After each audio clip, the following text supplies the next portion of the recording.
are much more persuasive. My students learn to get more by communicating even in the face of hostility, and by valuing the other side's perceptions no matter what they are. They learn about the loss of profit from confrontation, and us versus them tactics, and gain much more value by constantly pushing for collaboration. And they learn to handle hard bargainers by using their words against them in the least combative way. They offer trust but insist on commitments in return. They are not patsies. They meet their goals. As mentioned throughout, the title of this book is Getting More, not Getting Everything. The book is intended to significantly improve the life of anyone who reads it and embraces its tools and strategies. Some elements will work sometimes, some will work better than others. It will teach you to determine what works best for you and train you to make those tools your own. At the end of the day, getting more is not about learning how to negotiate. It is about becoming a negotiator to your core, so these tools become as much a part of you as your personality. Once the tools are internalized, virtually every interaction you have will improve.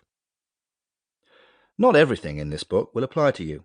Some of you don't have children, and others are uninterested in public issues. But in writing this book, I tried to communicate advice that touches a very broad audience.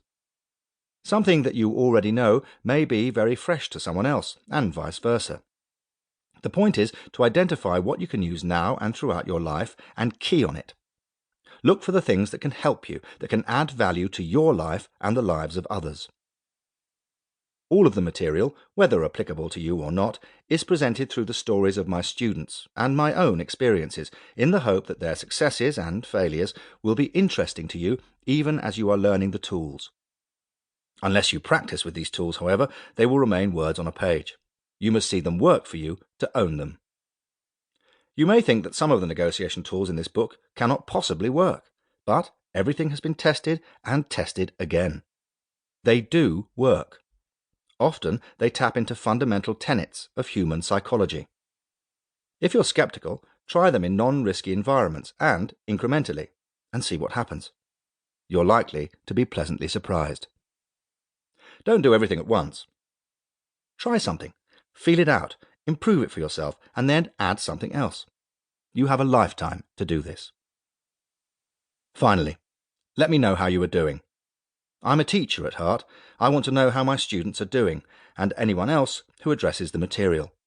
Write to me at www.gettingmore.com.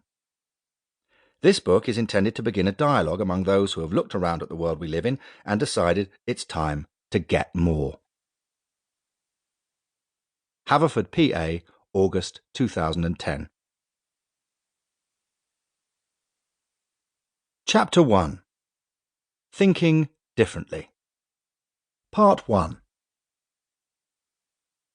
My run slowed to a jog as we approached the gate for our flight to Paris. The plane was still there, but the door to the jetway was shut. The gate agents were quietly sorting tickets. They had already retracted the hood connecting the jetway to the airplane door. "Hi, we're on this flight," I panted. "Sorry," said the agent, "we're done boarding." "But our connecting flight landed just 10 minutes ago. They promised us they would call ahead to the gate. Sorry, we can't board anyone after they've closed the door." My boyfriend and I walked to the window in disbelief. Our long weekend was about to fall to pieces. The plane waited right before our eyes. The sun had set, and the pilots' downturned faces were bathed in the glow of their instrument panel.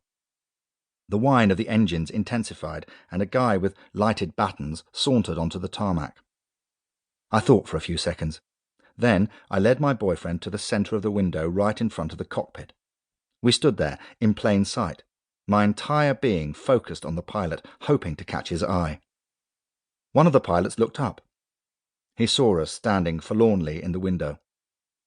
I looked him in the eye, plaintively, pleadingly. I let my bags slump by my feet. We stood there for what seemed an eternity. Finally, the pilot's lips moved, and the other pilot looked up.